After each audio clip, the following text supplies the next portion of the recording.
Salut YouTube, on se retrouve pour une nouvelle vidéo. Bon, vous avez vu le titre, il s'agira donc du sevrage de l'allaitement complet, donc jour comme nuit. Je vous retrouve également avec une tronche pas très agréable, mais ce sera sous forme d'un petit peu de vlog. Donc je vais vous raconter là les 4 premiers jours de sevrage, parce qu'en fait l'idée de faire des vidéos step by step au jour le jour, ça m'est venu qu'au 4e jour. Donc je ferai une vidéo quotidienne à partir d'aujourd'hui, enfin et vous verrez ensuite le jour par jour comment ça s'est passé. Donc en fait il y a maintenant presque 15 jours, le centre antidouleur m'a prescrit un traitement pour me soulager de mes douleurs de la fibromyalgie. Malheureusement ce traitement là n'était pas compatible avec l'allaitement. Donc dans un premier temps je me suis dit tant pis, je vais pas le prendre ce traitement. Et puis, chemin se faisant, je me suis dit, écoute, c'est peut-être un signe du destin qu'il faille que tu sèvres ton fils, puisqu'il faut savoir que l'allaitement me pesait déjà beaucoup. Donc, forcément, je me suis dit que c'était peut-être une bonne idée. Et donc, du coup, j'ai passé le cap. Et quelques jours après, c'était il y a 5 jours précisément, on a commencé l'allaitement, le sevrage, pardon, comme ça d'un coup. Alors ça peut paraître violent dit comme ça, seulement, comment vous dire, le truc c'est que il n'y avait pas d'autre solution. On avait déjà essayé avec Elliot de faire étape par étape, c'est-à-dire enlever une tétée pendant plusieurs jours, en enlever encore une autre ensuite, ça n'a jamais fonctionné. Il n'a jamais été content de ça. Désolée pour la luminosité, je marche en même temps. Et donc, de ce fait-là, je me suis dit, écoute, il va falloir faire tout d'un coup ou pas. Et syndrome prémenstruel aidant, j'avais mal au sein. Donc, c'était la bonne excuse et je lui ai dit, écoute Elliot, maintenant il faut arrêter la tétée parce que maman elle a mal au sein et que maman elle prend des médicaments qui sont dangereux pour toi, je ne veux pas que tu te mettes en danger. Donc, à ce moment-là, il a accepté la chose. Et les premières tétées de jour, ça a été un petit peu compliqué pour le premier jour. Il a moyennement accepté qu'on lui dise non, mais ça lui est vite passé. Il l'a vite compris en fait. Et pour la première nuit, alors il a eu plusieurs réveils. Et à chaque fois, il demandait la tétée évidemment. On lui disait non, donc il pleurait un petit peu, mais vraiment pas beaucoup. Franchement, on a été étonnés. Il s'est vite résigné et on a fini en câlin. Parce qu'on fait du cododo, je sais pas si je vous l'avais déjà dit. Donc c'est vachement pratique. Et donc il s'est réveillé le premier jour vers 6h je crois. Et il n'a pas réclamé de tétée pour le réveil. Donc il a petit déjeuné normalement avec ses sœurs, des céréales, etc. Et moi de mon côté, au niveau du sein, parce que je n'allaitais que du sein droit, faut le savoir. Donc mon sein était quand même moyennement engorgé, ça allait encore. Et puis toute la journée est passée, il s'est occupé sans souci, il n'a jamais demandé la tétée, donc tant mieux. Et tout ce qu'il voulait en fait c'était faire des câlins au sein. Donc je sortais mon sein mais il ne tétait pas et il faisait un câlin, donc c'était vraiment trop mignon. Et j'étais vraiment étonnée qu'il puisse comprendre si facilement le pourquoi du comment en fait. Donc voilà. Ensuite c'est papa qui l'endort du coup le soir maintenant et plus moi parce qu'il s'endormait au sein. Donc dans un premier temps on va faire comme ça, on va l'aider à l'endormissement et ensuite on verra pour qu'il s'endorme seul. C'est une autre histoire, c'est pas le moment, c'est une autre étape. Donc papa l'endort, ça va super vite, tant mieux. Il le couche et bon là mon sein plus ça vient plus il s'engorge, donc il devient gros et dur, légèrement douloureux. C'est un coup de chance parce que normalement c'est censé faire super mal. Bref. Et donc, comment vous dire, la deuxième nuit s'est passée, mais alors de façon fantastique. Il a fait toute sa nuit, il s'est juste réveillé vers 5h56 du matin, quelque chose comme ça, en demandant une tétée. Et on lui a dit, mais non, mais tu peux pas, et du coup il m'a dit, câlin. Donc on a fait un câlin, et je viens de me faire mal. C'est pas grave. Et donc on a fait un câlin et puis on est resté comme ça un petit peu plus longtemps parce que normalement le réveil c'est à 7h30, donc on s'est rendormi un petit peu et ensuite on s'est levé. La journée c'est pareil, c'était hier. La journée d'hier, Il a pas demandé à téter, il a juste voulu faire des câlins au sein en fait.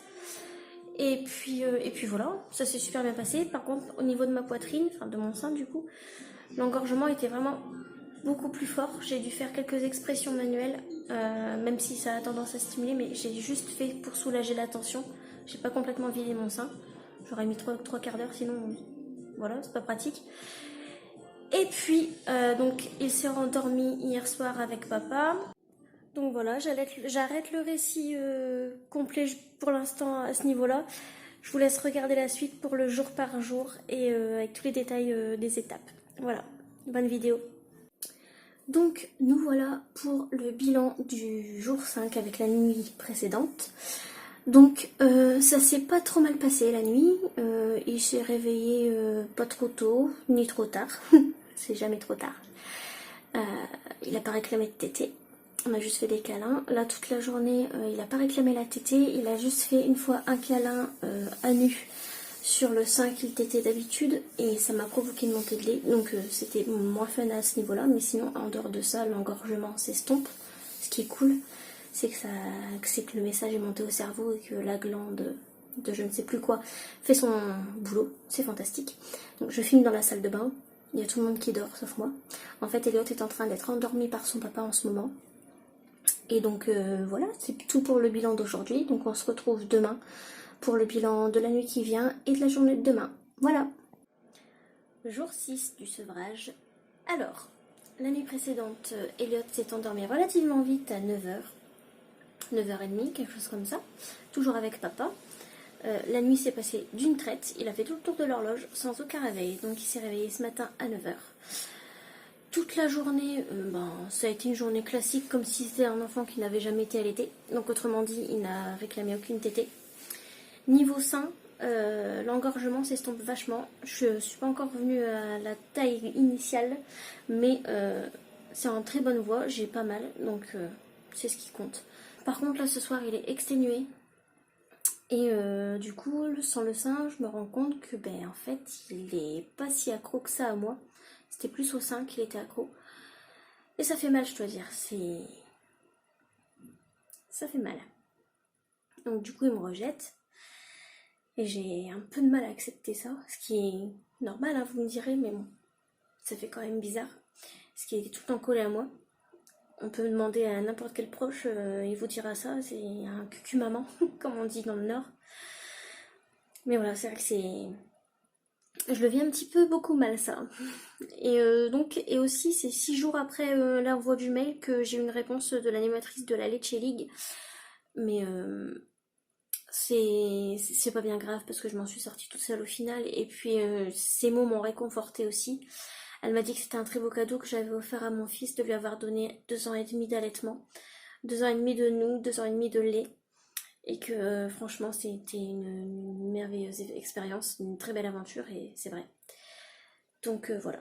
Donc, la suite au prochain épisode. Hein. Jour 7 du sevrage.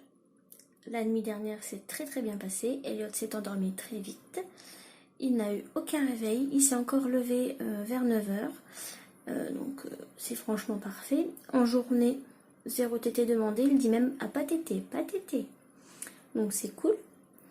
Et puis au niveau de mon sein, plus du tout tendu. J'ai pas mal. Donc je pense qu'on est à l'étape d'après l'engorgement.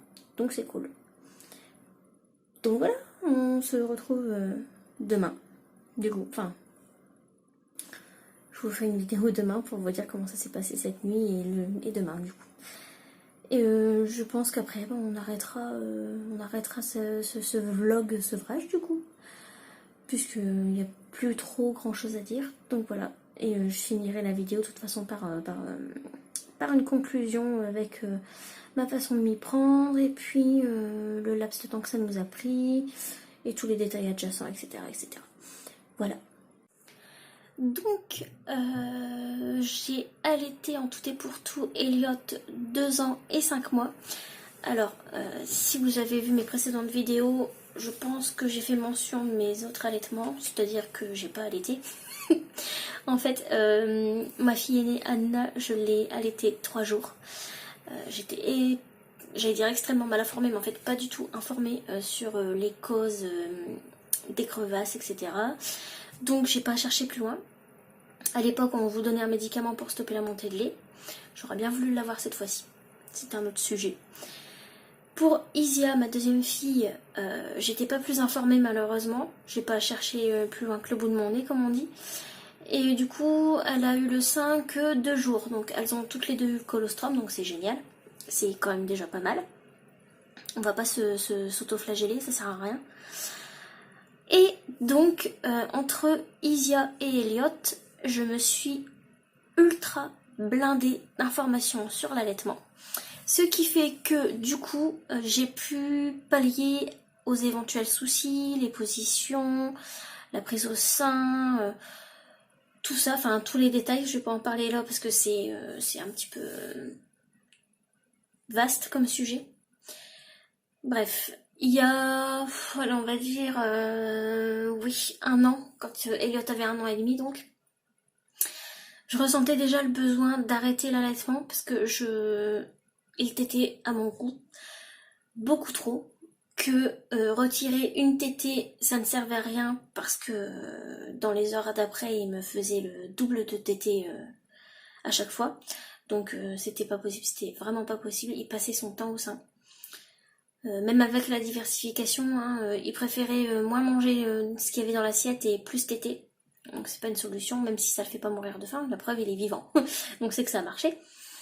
Mais voilà.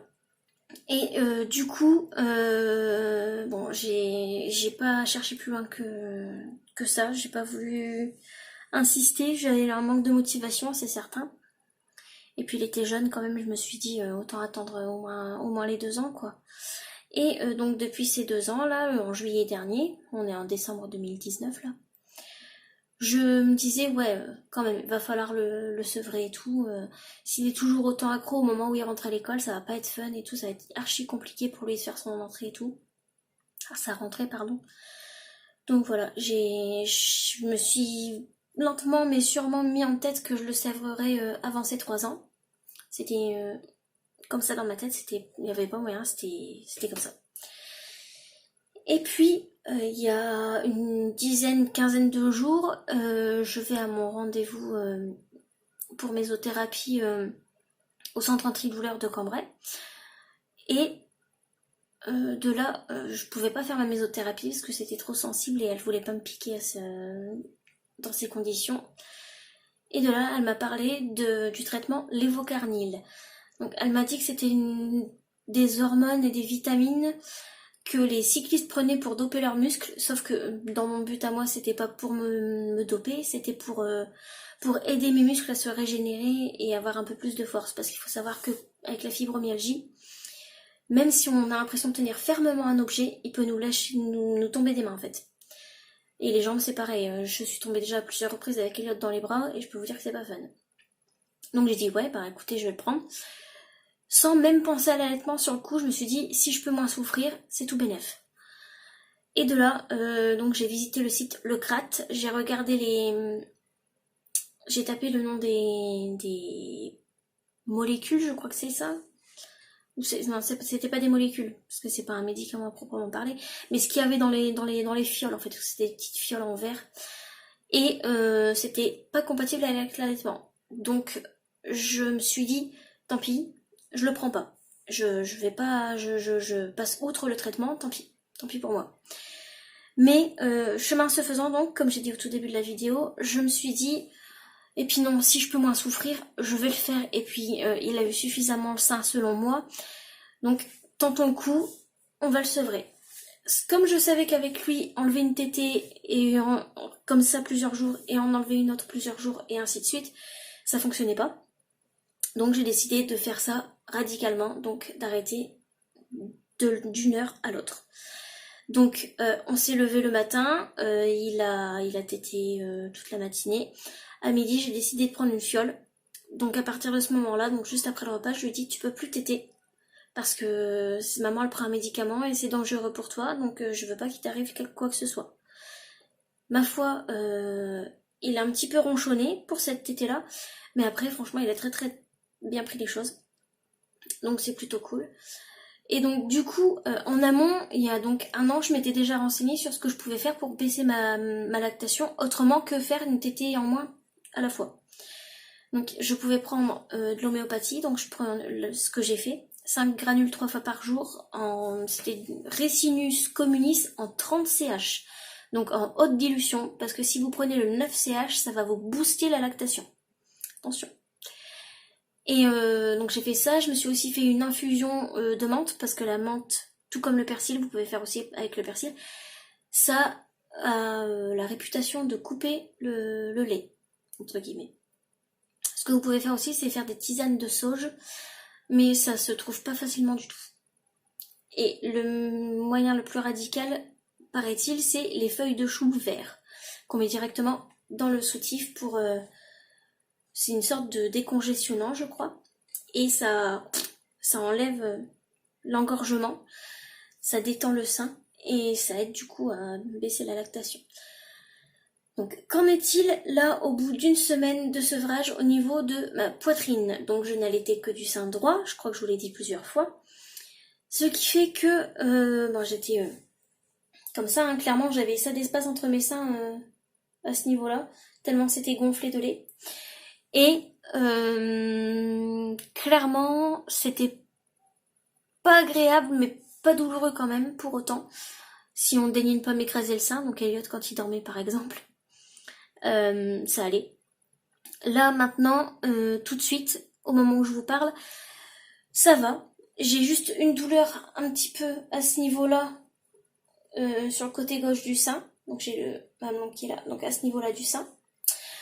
Mais demain, on doit aller sur le marché, donc j'irai chercher un chou vert en même temps. Comme ça, ça sera l'occasion de tester l'efficacité de cette petite chose. Et puis de voir si ça me soulage. Donc voilà.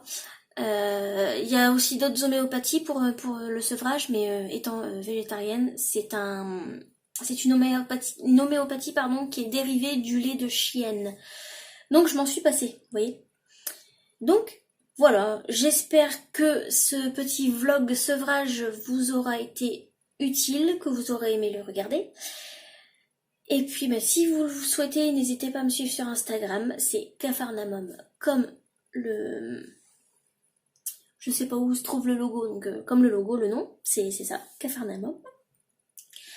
Et puis vous pouvez aimer la vidéo, la partager, vous abonner. Et puis je vous dis à très bientôt pour une prochaine vidéo. Je vous kiss bien fort la modèle.